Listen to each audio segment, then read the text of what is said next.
Meu nome é Léo Santos Ranzolin, nasci na cidade de Vacaria, Rio Grande do Sul. E a minha mãe também nasceu nessa cidade, tenho alguns irmãos que nasceram em Antônio Prado. E meus avós vieram da Itália e se radicaram ali naquela parte do Rio Grande do Sul. Interessante que ao visitar a Itália, notei que muito parecido o lugar onde eles se radicaram e onde eu nasci. E assim que agora vou completar 78 anos, dentro de mais ou menos um mês. E essa é a minha idade atual, 77 para 78 anos de idade. Eu nasci ali no Rio Grande do Sul e quando tinha 5 anos a família mudou-se para Lages, Santa Catarina. Chegou um ponto que meu pai, como caminhoneiro, ele disse, eu não posso ficar aqui em Lages. Ele levava a mercadoria para Porto Alegre ou para São Paulo. Então, quase que eu estudei no Colégio Rosário, em Porto Alegre. Mas, finalmente, a decisão foi feita de ir para São Paulo. E foi ali que nós abraçamos esta verdade maravilhosa. A mãe do pastor Bassi, Dona Vitória Bassi, foi a senhora que depositou uma Bíblia em nosso lar. A princípio, meu pai não ficou muito contente, debochava e dava risada, mas ele era um corredor de automóveis. Foi ao Rio Grande do Sul, tinha feito uma corrida em 1940, tirou o segundo lugar, foi para o Rio Grande do Sul, fez a segunda em 1948, voltou com bastante dinheiro. Então, um dia eu estava assim com ele em casa e eu ia jogar futebol, estava aí ao cinema. Ele disse, meu filho, onde é que você vai? Eu disse, pai, eu vou jogar futebol, depois vou para o cinema. E ele disse, meu filho, em vez de você jogar tanto futebol e tanto cinema, você tem que ler este livro. Me apontou a Bíblia. Foi a primeira vez que eu vi esse livro. Esse foi o início da grande conversão da família Ranzolin e nós abraçamos essa verdade e começou assim em meu coração o desejo de servir ao Senhor. O senhor Bassi e a senhora Bassi, depois o irmão João Zilo, eles trabalharam dando estudos bíblicos. A irmã Wanda Apolinário, esposa do falecido professor Pedro, deu os estudos bíblicos para minha família. A primeira oração foi do pastor Bassi em minha casa. E um dia nós fomos para o colégio e a Igreja do Braço estava sendo construída e nós frequentávamos no sábado à tarde. O pastor Químpio e o pastor Jerônimo vieram e fizeram um desafio aos estudantes para que viessem estudar no colégio. E assim foi que eu ingressei no colégio, antigos Colégio Adventista Brasileiro. E sabe qual foi a primeira pessoa que encontrei? O pastor Dario Garcia. Ele me olhou e disse, eu vou abrir as portas para você. Como que eu imaginava naquela ocasião que um dia eu iria casar com a sua sobrinha. E assim começou a minha carreira no Colégio Adventista Brasileiro em 1949. Eu creio que minha mãe e eu, nós imediatamente abraçamos a verdade e despertou assim em mim um desejo imenso de estudar a Bíblia. Eu fiquei encantado com aquele livro. E mesmo já quando eu estava no colégio, às vezes sábado à tarde eu lia 50, 60, 80 capítulos da Bíblia. Fiquei fascinado com o estudo da Bíblia. Então minha mãe teve uma influência marcante em minha vida. Ela era uma senhora entusiasta, muito alegre, líder, dinâmica. E ela não só foi um instrumento de me levar para o colégio, porque disse, este é o colégio, Léo, que você tem que estudar. E ela levou também a esposa desse senhor que deu os estudos bíblicos para a nossa família, chamava o irmão João Zilo. A sua esposa não gostava do Evangelho. Ela criava problemas, queimava os livros do Espírito de Profecia. E depois que ele visitou a nossa família, depois que ele deu estudos bíblicos à nossa família, a minha mãe entrou em contato com a sua esposa, resultado, trouxe-a para a igreja. Então foram outras senhoras que teve uma influência marcante em minha vida. Não só minha mãe, mas também a irmã Zilo, irmã Maria Zilo. Eu espero encontrá-las um dia na eternidade. E, naturalmente, quando eu aceitei o Evangelho, em 1948, passei para aquela fase de estudos bíblicos com o pastor Siegfried Kimpel, que muitos de nós conhecemos. E ao término daquele ano, então, tive o privilégio ali no tanque batismal, aquela grande represa que existia naquele tempo, eu fui batizado pelo pastor Rodolfo. Estava com 15 anos de idade, mais ou menos 15 anos de idade. E naturalmente depois ainda trabalhei com o seu filho, que foi diretor de jovens, Cláudio Bels, e nós dois fizemos o primeiro congresso sul-americano, juntamente com o pastor Francisco Siqueira. Eu poderia mencionar muitas coisas, isso é difícil de responder. Na realidade, é meu batismo, a minha ordenação ao ministério, uma semana de oração, um congresso de jovens, quando você vê centenas de jovens abraçando o Evangelho. Mas eu creio que de todas é a seguinte: eu fui aos Estados Unidos para me preparar. Na realidade, mencionei aos irmãos de Maringá, há pouco tempo, que eu tive o privilégio de estar em Maringá, primeira igreja que eu tive em 1955, e eu contei aos irmãos exatamente isso, que foi a igreja que marcou a minha vida, que eu comecei o meu ministério JA. Pastor Siegfried Schwantes foi que também foi uma pessoa marcante em minha vida. Mas, ao voltar dos Estados Unidos, eu trabalhei como diretor de jovens. Eu nunca imaginava, ao voltar dos Estados Unidos, que um dia servir a Igreja Mundial. Muitos diziam: o pastor Léo não vai voltar mais dos Estados Unidos. Mas eu havia tomado a decisão de estudar nos Estados Unidos e voltar para a minha terra. Inclusive, recebi um chamado para ser pastor numa igreja americana, onde existiam muitos portugueses. Mas eu disse ao presidente da associação: por favor, a minha decisão é de voltar à minha terra. E voltei. Então, tive aqui um ministério profícuo, feliz, alegre, contente, rejubilando-me aqui nessa juventude maravilhosa da União Sul Brasileira naquele tempo, que abarcava Mato Grosso, Goiás, até o Rio Grande do Sul. E foi exatamente naquela ocasião, que talvez foi o momento mais marcante de minha vida, é que eu estava na comissão de nomeações em Atlantic City, quando recebi o chamado para ser um diretor associado de jovens da Associação Geral. Naturalmente, eu sabia inglês. O pastor Oswaldo Azevedo disse: Léo, você fica na comissão de nomeações conosco para nos ajudar aqui na tradução, né? E ali eu tive a oportunidade de contemplar e sentir e ver o processo de eleição da igreja e como que o pastor Roberto Pearson queria internacionalizar a igreja. Eu, com a tenra idade de 36 anos, o primeiro brasileiro a servir no departamento de jovens, eu creio que esse foi o momento mais marcante. Porque alguém disse: olha, Léo, eu vou mencionar o seu nome. Meu nome foi colocado, aí, e depois, naturalmente, houve uma mudança que eu não posso mencionar agora. Aí, então, esse colega diz assim: olha, pelo menos você pode contar aos seus netos que o seu nome apareceu no quadro negro como um futuro líder da Associação Geral. Resultado, no dia seguinte, a pessoa que havia sido chamada não aceitou, e eu recebi o chamado para ser diretor associado de jovens da Associação Geral. Esse foi, na realidade, um dos momentos mais marcantes do meu ministério. Quando eu queria pensar que um brasileiro, lá de Vacaria, no Rio Grande do Sul, ia estar na sede mundial da igreja. Eu fui chamado, em primeiro lugar, como associado, e fui colocado como diretor mundial dos bravadores e de acampamentos. Ao terminar aquele período, em 1980, tive o grande privilégio de ser eleito diretor do departamento. O pastor João Hancock e eu fomos os únicos que servimos como líderes dos bravadores e também líderes do departamento de jovens. Então foram mais 5 anos. Depois de 15 anos, eu tive o privilégio então de ir para a administração. Havia o departamento de ministérios da igreja. Eu poderia, na realidade, ter ficado mais tempo, mas havia muita confusão com os departamentos, como ia ser. O departamento de jovens perdeu a sua identidade, era parte agora de um outro grupo. Então eu resolvi sair. E foi na ocasião, então, que recebi o chamado para ser um secretário associado da Associação Geral, lidando dos trâmites da América do Sul, América Latina em geral.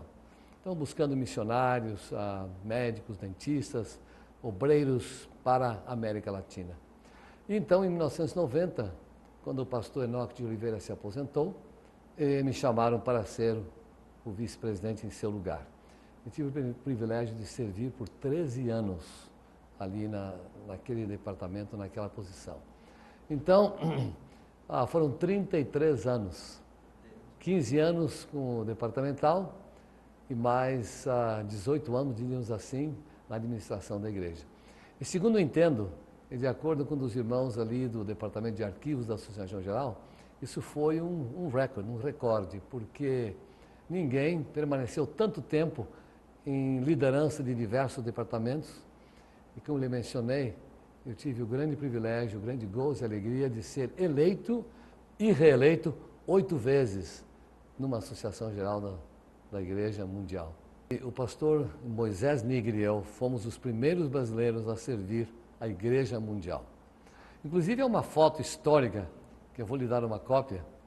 Essa foto eu tenho aqui comigo, em que num congresso mundial, não digo mundial, mas diria, veio um líder mundial da igreja, foi em 1952, aparece o pastor Nigre, eu recebendo um meio estipêndio de um concurso de oratória, e atrás de mim o pastor, um dos pastores que foi um dos líderes, se assim nós podemos dizer, do Departamento de Jovens e também do Departamento de Desbravadores da Associação Geral, pastor Skinner, Larry Skinner. Essa foto, para mim, é histórica. Por quê? Porque ela demonstra que não somente o pastor Nigre e eu, que estávamos ali naquela foto, fomos os primeiros brasileiros a servir, depois eu tomei o lugar também daquele cidadão que estava sentado, representando a Associação Geral, o primeiro líder de desbravadores da Associação Geral. Quando o pastor Nigre se aposentou, então o pastor Enoque de Oliveira assumiu a posição de vice-presidente. O pastor Enoque foi conselheiro do meu departamento. Então nós tivemos um relacionamento maravilhoso, porque não somente tive o privilégio de continuar trabalhando com o departamento de jovens, mas ele era um líder que me assessorava, a quem eu ia para trabalhar e fazer perguntas, porque o presidente da Associação Geral, ele delega responsabilidades aos vice-presidentes. Os vice-presidentes são aqueles que têm as mesas, por exemplo, a Andrews University, a Christian Record Services, ADRA, a Rádio Mundial, Loma Linda, e eu tive o privilégio de ser o vice-presidente cuidando das áreas da ADRA e do Departamento de Christian Record, que é a nossa instituição para os cegos. De maneira que eu tinha um contato muito íntimo com o pastor Enoque de Oliveira. E não somente isso, ele era primo irmão do meu sogro, do pastor Rabelo, que muitos aqui no Brasil nem sabiam, na verdade. Os irmãos, os pais do pastor Enoque e do meu sogro eram irmãos. Quer dizer que eles eram primos irmãos. Então foi um relacionamento maravilhoso. E devo dizer que se o pastor Enoque tivesse com melhor saúde e tivesse ficado mais tempo, ou com uma idade tão avançada, eu creio firmemente que ele seria eleito um dos presidentes da Associação Geral, porque ele era muito estimado nos Estados Unidos. Não somente pelo mundo, mas pelos próprios líderes da divisão norte-americana. Esse é um assunto muito importante e, naturalmente, eu sinto-me muito feliz, porque quando eu comecei meu ministério, nós tínhamos 1 milhão de adventistas no mundo inteiro. Em 1970, quando eu tive o privilégio de ir à Associação Geral, alcançamos 2 milhões. Em 78, 3 milhões. 83, 4 milhões. 87, 5 milhões. E assim a igreja foi crescendo. Eu tive o privilégio de ver a igreja crescer ali nos Estados Unidos, em minha posição como um dos líderes da Associação Geral. Então, agora temos 17 milhões de membros na igreja. Assisti desde São Francisco até as últimas associações gerais, senti o calor, senti o poder que Deus tem inspirado a igreja. E eu me lembro agora quando estivemos em Atlanta, que quando o pastor Ted Wilson terminou o seu sermão, ele enfocou a nossa igreja, aos nossos irmãos a nível mundial, o estudo da Palavra de Deus, o estudo do Espírito de Profecia, a oração, o ministério da oração. Eu vi um líder da América do Sul dizer, pastor, ele deu o rumo para a igreja. E eu creio que aqui nos encontramos agora, vivendo nos últimos dias. Eu prego sobre a volta de Cristo, quase todos os meus sermões, eu sempre focalizo a volta do Senhor. Agora mesmo em Maringá, ao completarem os 60 anos, eu disse, irmãos, eu espero que não sejam mais 60 anos, que nós sejamos preparados. Então, eu sinto que a igreja está enfocada agora, especialmente na América do Sul, para terminar a obra que nos tem confiado. Eu moro nos Estados Unidos há 50 anos. Eu creio que eu nunca vi uma situação econômica ou uma situação que nós estamos enfrentando agora. E não é somente na América, é em todo o mundo, não é verdade? Problemas sérios que nós estamos enfrentando. E então, eu sinto que a igreja está respondendo a essa situação. Eu acabo de voltar do concílio anual da igreja, onde tive o privilégio de traduzir para os brasileiros que ali estavam, e eu vi o desafio de distribuir mais de 300 milhões de livros, eu creio, do Espírito de Profecia, especialmente o Conflito dos Séculos. E a nossa divisão irá distribuir mais de 30 milhões de livros. O livro A Grande Esperança, na verdade, é o novo título. Além disso, eu fiquei encantado com a programação de alcançar as grandes cidades. porque é o grande desafio. Esse evangelho do reino será pregado em todo o mundo, então virá o fim. Eu creio que não precisamos nos preocupar mais com sinais que estão diante de nós, escancarados nos jornais, no frontispício das revistas, em todas as partes. Mas este é o último desafio. E há muitos irmãos que estão trabalhando com isso. Gospel Outreach, Maranata, 3ABN, a AFM, a igreja, enfim, está trabalhando para levar esta mensagem. Esse grupo Gospel Outreach, por exemplo, tem 2.000 obreiros nacionais que eles estão financiando, patrocinando na janela 1040. Então, esse é o grande desafio da igreja, na minha opinião. Não somente as grandes cidades, mas também essa janela 1040, na verdade, onde está a Índia, o Paquistão, o mundo muçulmano. E eu creio que o pastor Ted Wilson, que é o novo líder da nossa igreja, ele está preparado, ele está animado, ele está inspirado, porque o Espírito do Senhor está atuando em nossa igreja, porque nós vemos que essas diretrizes, esses caminhos, essas direções sendo encaminhadas de tal maneira que iremos alcançar esses lugares não penetrados com o Evangelho. Um grande desafio, mais do que? Mais de 1 bilhão de pessoas, na verdade. Então, eu espero que isso se torne uma realidade, que Cristo possa voltar em breve, em glória e majestade. Olha, quem não gosta de Filipenses 4,13, né? Posso todas as coisas naquele que me fortalece. Mas eu tenho mais um, que tem sido um versículo que me impressiona muito ao ler a palavra de Deus. Tenho lido muitas e muitas vezes, e é esse Gálatas 2,20. Já estou crucificado com Cristo e vivo não mais eu, mas Cristo vive em mim. E a vida que agora vivo na carne, vivo na fé do Filho de Deus, o qual me amou e se entregou a si mesmo por mim. Então, é o viver com Cristo cada dia, né? Que Paulo dizia, eu morro, né? Cada dia eu morro. Então, essa alegria que nós, como pastores, como líderes, como cristãos, que cada dia eu posso me ajoelhar e ser uma nova criatura, né? Uma nova pessoa. Aqueles pecados, aquelas lutas, aquelas dificuldades são enterradas e agora então eu desperto, eu me levanto como uma nova criatura. Por quê? Estou crucificado com Cristo. Olha, um hino que infelizmente não foi traduzido para o inglês, mas que eu aprecio muitíssimo, que é Eu sou forasteiro aqui. Sou forasteiro aqui. Reconciliai-vos já. É um hino simplesmente maravilhoso. E não somente isso, diz eu sou um mensageiro, né? Mensageiro eu sou.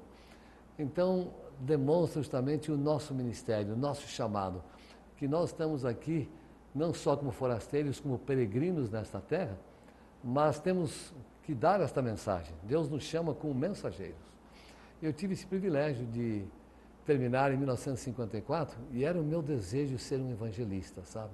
Mas Deus transformou minha vida e me transformou num evangelista jovem, um evangelista a levar a mensagem aos jovens adventistas. E hoje eu sinto-me feliz, por exemplo, esse sábado agora lá em Maringá, uma igreja de 1.500 membros, eu vendo um coral de 100 jovens cantando com entusiasmo, aquilo foi uma grande emoção, aquilo que veio lá do âmago da minha alma, eu senti realmente que maravilha, Deus está atuando nesta igreja e através da juventude Ele vai ser aquele que vai ajudar a reconciliar-nos já, seremos os mensageiros, porque somos apenas peregrinos. E eu mencionei aos irmãos, a nossa pátria não é esta. A nossa pátria está no céu. Somos apenas forasteiros, peregrinos, a nossa cidade está nos céus. E é por isso que eu gosto deste hino. Minha esposa teve um grande privilégio. O seu avô era pastor Luiz Brown. O seu pai era pastor Roberto Rabelo. O seu esposo é um pastor. O seu filho é um pastor. Meu filho menor, doutor em teologia, leciona grego e Novo Testamento no Pacific Union College, é pastor. E agora, eu tive a maior alegria ao saber que o meu neto está em Atlanta, na Universidade Emory University, fazendo um mestrado em teologia. Então, esse é um sonho que se realiza, de ver meus filhos, a minha geração, meus netos, a minha família, que está involucrada, como diz o espanhol, né? A minha família que está trabalhando para terminar esta obra. porque essa é a nossa missão, na verdade. Ele podia ter escolhido uma outra carreira. E quando eu soube que esse meu neto ia estudar teologia, eu pensei, que maravilha. Esse foi um sonho realizado. Agora eu espero, quem sabe, que um dia tenha uma bisneta também, um bisneto, não sei. Mas espero que o Senhor volte muito breve em glória e majestade. Porque, como eu tenho dito aos irmãos, é um sonho, né? É um sono também. Paulo pregava esta mensagem. Eu me lembro do meu sogro, quando minha sogra faleceu, em 1970, eu tinha recebido o chamado para ir para a Associação Geral. É este homem que havia pregado a mensagem por mais de 40 anos, vendo ali a sua companheira enterrada, não é verdade? Aquelas flores murchas, aquele monte de terra. Eu nunca me esqueço deste quadro. Então, era o sonho dele, de meu sogro, de ver Cristo voltar dentro em breve, em glória e majestade. Quantos anos que ele pregou esta mensagem. E muitos no Brasil e na América me chamam de pastor Maranata, porque eu prego sobre a volta de Cristo. Então esse é o meu grande sonho. Maranata, o Senhor logo vem. O que pode ser inclusive uma oração, ó Senhor, vem. A última oração da Bíblia é essa, ó Senhor, vem. Ora, vem, Senhor Jesus. Que esse seja o nosso sonho, que esse seja o nosso desiderato, seja a nossa esperança, porque já estamos aqui há muito tempo e a nossa pátria está nos céus. Que Deus nos abençoe para que seja essa uma grande realidade em nossas vidas, na vida de nossos filhos e na vida da grande família adventista em todo o mundo. É por isso que estou agora como presidente da mesa de Go-ID para ajudar a enviar missionários, não somente do Canadá, dos Estados Unidos, mas quem sabe aqui do nosso querido Brasil, para levarem a mensagem à janela 1040. Porque é o último sinal. Então Cristo voltará em glória e majestade.